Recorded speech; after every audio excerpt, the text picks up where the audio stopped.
राजनीतिक चेतना के उदय में समाचार पत्रों, महापुरुषों के योगदान, पाश्चात्य यूरोपीय राष्ट्रवाद, अनेक कारणों के होते हुए भी हम देख सकते हैं कि इसमें कुछ ऐसे तात्कालिक कारण थे जिनके द्वारा भारतीय राष्ट्रवाद को गति मिली या भारतीय राष्ट्रवाद का जन्म हुआ।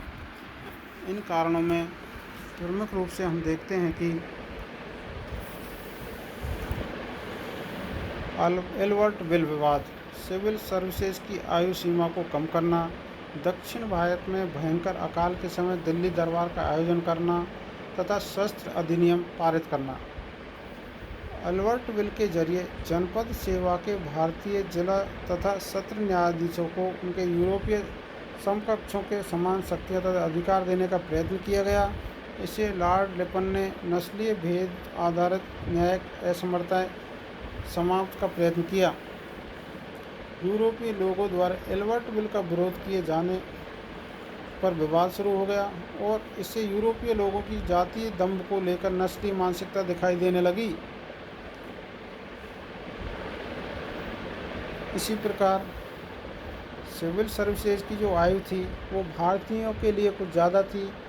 मतलब भारतीयों के लिए कम थी और ब्रिटिश लोगों के लिए ज़्यादा थी।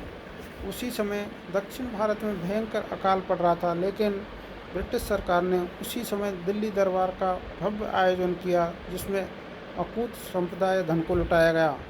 और शस्त्र अधिनियम लागू कर दिया था उसी समय, जिसमें भारतीय शस्त्र नहीं रख सकते थे जबकि ब्रिटिश लोग शस्त्र रख सकते थे। इस प्रकार हम देखते हैं कि ब्रिटिश सरकार की कुछ भेदभावपूर्ण नीतियों के कारण भी भारतीयों के मन में ब्रिटिश सत्ता के प्रति नफरत की भावना जागृत हो गई एवं भारतीयों के मन में राजनीतिक चेतना एवं जागृति का भाव उत्पन्न हुआ। भारतीय राष्ट्रीय आंदोलन का स्वरूप क्या था? यद्यपि 19वीं शताब्दी का भारत भाषा, धर्म, प्रदेश आदि के आधार पर विभाजित था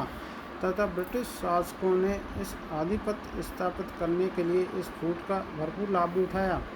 तथापि भारत एक भौगोलिक इकाई मात्र नहीं था बल्कि इस विविधता में सांस्कृतिक एवं